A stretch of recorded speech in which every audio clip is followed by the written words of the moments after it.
মঙ্গলবার সকালে বারাবণী বিধানসভার পানুরিয়া ফুটবল মাঠে স্কুলের পড়ুয়াদের প্রতিযোগিতার আয়োজন করা হয়। ফুটবল প্রতিযোগিতায় বিধায়ক বিধান উপাধ্যায়, বারাবণী পঞ্চায়েত সমিতির সভাপতি অশিস সিং সহ বিভিন্ন বিশিষ্ট অতিথিরা উপস্থিত ছিলেন।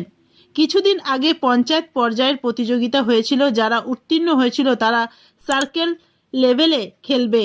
এখানে উত্তীর্ণ হলে আগামী 30 তারিখে জেলা লেভেলে ক্রিকেট প্রতিযোগিতায় অংশগ্রহণ করবে। Green Asansol, clean Asansol. এটা তো আমাদের কি ব্লকের খেলা, ব্লকের চলছে। ব্লকের খেলা যা হয়েছে, জেলার খেলাটা মনে হয় 30 তারিখে আছে। 30 তারিখেটা আরো ভালো হোক, আমরা সবসময় সাথে আছি, পাশে আছি এবং আগামী দিনও থাকবো। আর বলার কিছু নয়, বাচ্চাদের সমস্ত ছোট্ট ছোট্ট ভাই বোন যারা প্রতিযোগিতায় অংশগ্রহণ করছে, অংশগ্রহণ করাটাই সবচেয়ে মহত্বপূর্ণ। কে প্রাইজ পেলো না পেলো সেটাতে নয়, আগামী দিনে নিশ্চিতভাবে যারা ধরে রাখতে পারবে তারা হয়তো আমাদের জেলা হোক বা আমাদের স্টেটে হোক বা ভারতবর্ষে হোক, কোথাও না কোথাও স্থান পাবে। সকলকে অনেক অনেক আগামী শুভেচ্ছা রইল। ধন্যবাদ। এখন আগে আমাদের যে সাইকেল স্পোর্টস তার শুভ উদ্বোধন হয়ে গেল।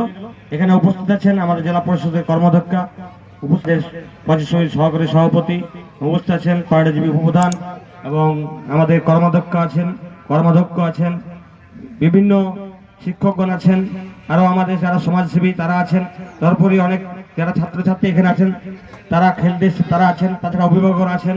আমি চাইবো এই খেলাটা সুন্দরভাবে শেষ হোক। আর কিছুদিন পর মানে আর 7 দিন পরে এখানে যে আমাদের ডিস্ট্রিক্ট স্পোর্টস আছে সেটাও যেন সুস্থভাবে আমরা করতে পারি সেই ইচ্ছা প্রকাশ করছি এবং সবাইকে অভিনন্দন জানিয়ে আমি আমার বক্তব্য